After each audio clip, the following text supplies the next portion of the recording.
Am I the asshole for not allowing alcohol at my wedding? I, 25F, am getting married May of next year. I'm currently planning the reception and I have already secured a venue. I was having a discussion with my fiancé, 27F, about possible food options, catering or cooking, what types of food, buffet style are served, etc. And my mother, 60F, and one of my aunts, 56F, were visiting. They threw in some thoughts and advice, as they've had weddings, which I really appreciate. The topic of drinking came up, and my aunt asked what kind of cocktails we'd be serving. I told her we wouldn't be serving alcohol at the wedding. She was shocked and asked what everyone was going to drink. I told her there would be water, sweet tea, lemonade, fruit punch, and soda available. My aunt said that having soda was a bad idea because it's so unhealthy, and so is sweet tea and overly sugary lemonade and fruit punch. I told her if was so concerned about sugar content she could stick with water, and we're planning on having plenty of fresh fruit she could add to it. We'd also have unsweet tea for my diabetic family members, or they're welcome to request or bring a desirable alternative. She asked why alcohol couldn't be a request. I told her I simply didn't want to serve any at my wedding. My fiancé and I would be financially responsible for the purchase, and alcohol would frankly be out of our budget, and we would feel responsible for their actions. She asked if she and the other drinkers of the family could bring their own beer and said it really wouldn't be a party without one. I said no, again, because it's my wedding and fiancé and I would feel responsible for drunk guests. We also want to have a wedding that's fun and happy because everyone there loves each other and is happy to celebrate their family, our union. She said it was already a shame I wasn't getting married in a church and the least I could do was make up for it with a good reception. I told her if she can't go one evening without drinking then maybe she's the one with a problem. At this point my mom jumped in and told me I need to apologize. I said no, I don't appreciate how my aunt has spoken to me and she needs to leave. They ended up going, but then my aunt complained the next day on Facebook about my dry wedding, and said she wasn't going to torture herself driving an hour and a half to my venue just to have a bad time. She also explained how the conversation went the day before and said I called her a drunk for being healthy. I've been getting a lot of messages, some supportive, some on the fence, and some very angry that I want to ruin a good reception by acting like it's the Prohibition era. I'm honestly confused here. Am I the asshole? Edit. My aunt's health comment wasn't about beer, it was about wine. She believes a glass a day is important for maintaining health and she drinks at least one glass every single day. She's also hopped on the intermittent fasting trend, so I take her health advice with a grain of salt. Especially since she probably meets the medical threshold for alcoholism. Also, another reason I don't want alcohol is because this is a specifically kid-friendly event. I want my little cousins and nieces, nephews and my fiancé's younger family members to be able to attend. I don't feel comfortable hosting an all-ages event with lots of alcohol and drunk adults present. A lot of my family members do not behave when they're drunk. Edit 2. For those saying I should make the dry part clear in advance, I planned on having the entire food and drink situation for the wedding figured out and announced 6 months before the date. I wasn't going to spring it on people last minute. Everyone was going to be informed and then further reminded on the save the dates and the invites. I'm also not anti-alcohol or something. I like drinking, there are just too many concerning factors and liabilities with allowing it at my wedding, including the incredibly expensive cost of providing the alcohol. Not the asshole. Honestly, what's with people not being able to attend a single sober party? If you need alcohol to feel fun, maybe the problem is really alcohol. But you need to accept if people no longer want to come to your reception. You're asking for their presence to your wedding and to come help you celebrate, and if they don't want to come or do that, then you have to accept that. There is nothing wrong with having the wedding day you want, but there is equally nothing wrong for people wanting to spend their time how they see fit. You're not the asshole because it's your day, but I'd be prepared for people to leave early if there's no alcohol being served. It's your wedding so you can do what you want. If you want a boring one, then sure, no alcohol. Not the asshole but your wedding will suck. Not the asshole, it is your right to have a boring wedding. Out of pocket for suggesting she has a drinking problem though. Am I the asshole for insisting my husband sleep in the nursery once a week? Backstory. I am a SOM and my husband works 4 10-hour shifts a week, waking at 4:30 a.m. Our 7-month son still drinks one 2 a.m. bottle.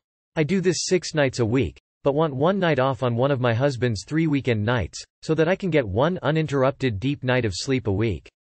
Additionally, I want him to sleep in the nursery with my son for that one night, where we also have a nice twin bed. He wants to stay in our master for all 7 nights a week. And #X200B. My reasoning. I am a much lighter sleeper than my husband and always wake up to even small movements and sounds on the monitor.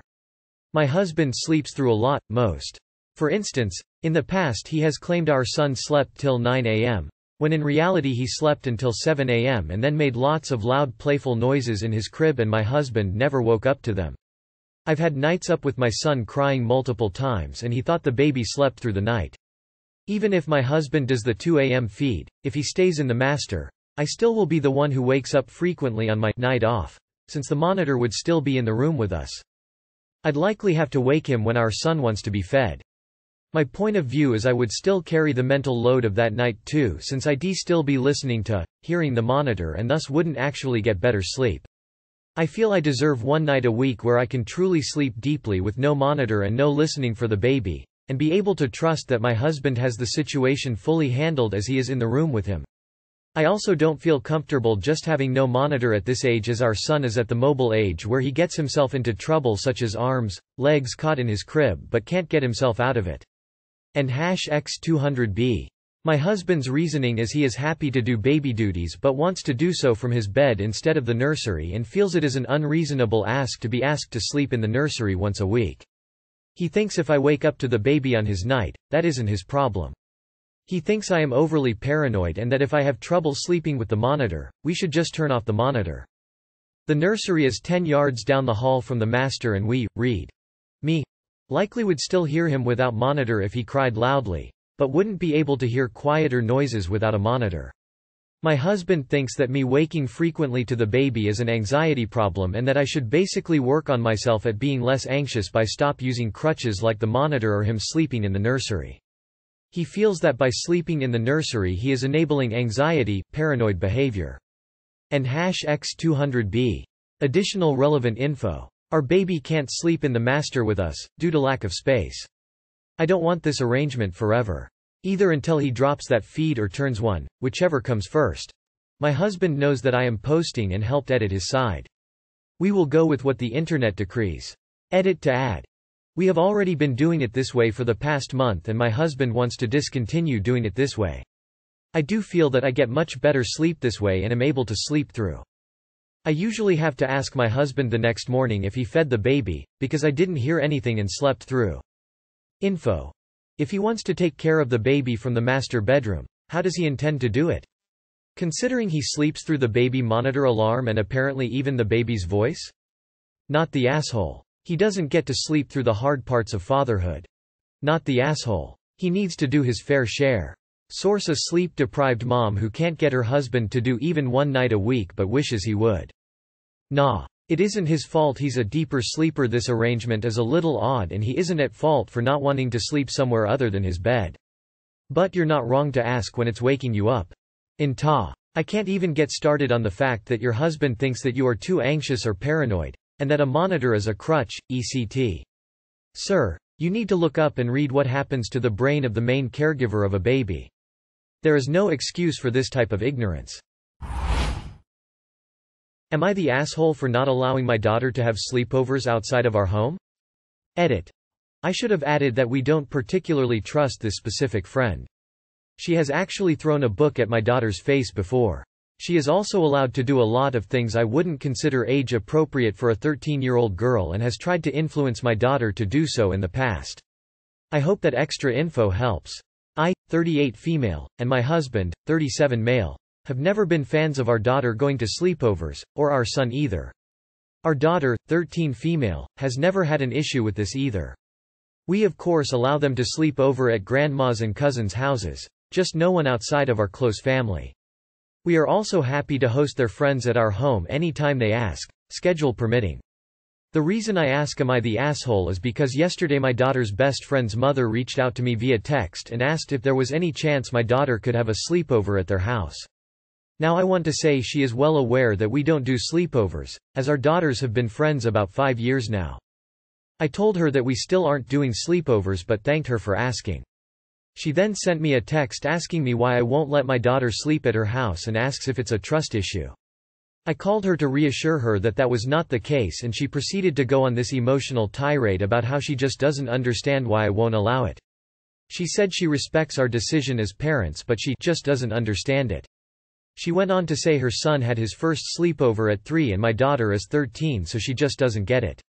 She also said that she felt frustrated and confused because she thought at some point my daughter would eventually be allowed to sleep over.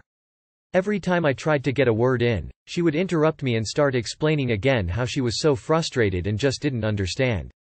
Apparently her daughter bugs her constantly about my daughter sleeping at their house. Apparently that is why she wanted clarification. I tried to explain that while we have revisited the topic over the years, we still feel the same, but she wouldn't let me finish.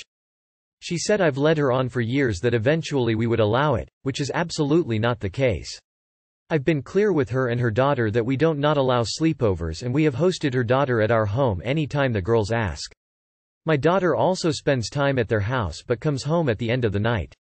I've even thanked her before for being understanding about our choice, as I've encountered other parents who were very judgmental. I think her and her husband are wonderful people. I have nothing against them at all. This is just a parenting choice my husband and I have made. We do revisit this topic every so often, but we always end up at the same decision. We just aren't comfortable with it. I ended the conversation telling her that I needed to sit with this for a bit and that I would reach back out to her. I felt she was very rude and judgmental, and overly emotional, and I'm not sure how to approach her now. I don't want to ruin our daughter's friendship. Pensive face. So am I the asshole? And if not, how do I approach her now? You know most people are molested by family, right? Why won't you allow your daughter to sleep over at her friends? No assholes here, you have your reasons for why you don't allow your daughter to go on sleepovers. At the same time, despite your reassurances, it's hard for this other girl's parents to not hear, because you might be perverts. Info: have you explained to your daughter why you won't allow it? If so, what was the reason given? How does your daughter feel about it? Info: what is the reason you don't allow your daughter to sleep over other girls' houses? You allude to it but don't state it in your post. Edit. Sorry, I should rephrase. What is the reason you and your husband are not comfortable with allowing her to sleep over? Would I be the asshole for only paying 1 month's rent? I, 30F, have recently been diagnosed with 2, possibly 3, conditions that likely mean that I will be disabled for life after having COVID last year. As a result of this, I am having to leave my career at the end of this month and work freelance for far fewer hours and unknown pay. My partner was supportive of the decision to leave and agreed it was the right decision for me. I did not make this decision without consulting him. I have £5,000 debt and £6,000 savings. I am unlikely to reliably earn a consistent wage, and it is likely to be small due to my reduced capacity for work. For this reason, I want to use my savings to pay off my debt and have 1 month of basic living costs where I pay rent. My partner has insisted for a long time that I need to get out of debt, and while it didn't feel urgent enough to use savings for before, it definitely does now because I've lost my reliable income, so now feel worried I will not be able to pay it off in the future unless I do so right now.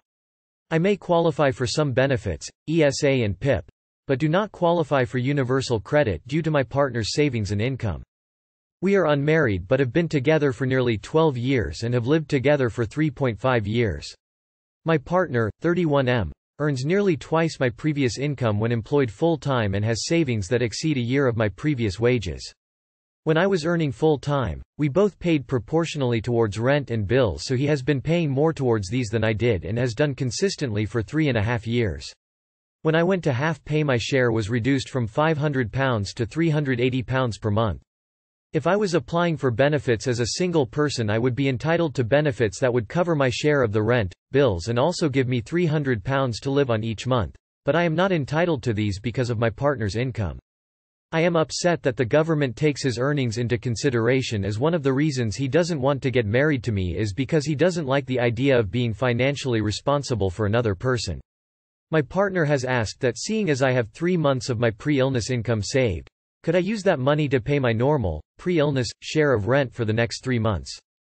I feel really uncomfortable doing this because that will mean I remain in debt.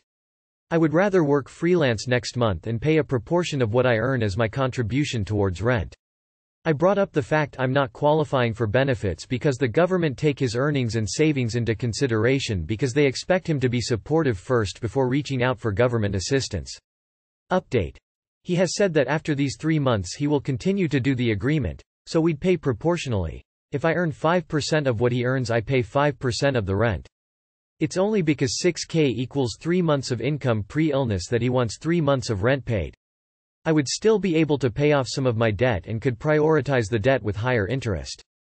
If living together kills your benefit, move out. People make decisions for financial reason and work things out. I feel this situation needs a counselor of some sort. Not the asshole. His 3-month argument is a little ridiculous, Imho. You've been together long enough for him to realize you're not there to take his dollars. It's good that you're seeing a counselor. His attitude doesn't seem particularly supportive. Can you split up and continue living together as roommates? This seems like the worst of both worlds.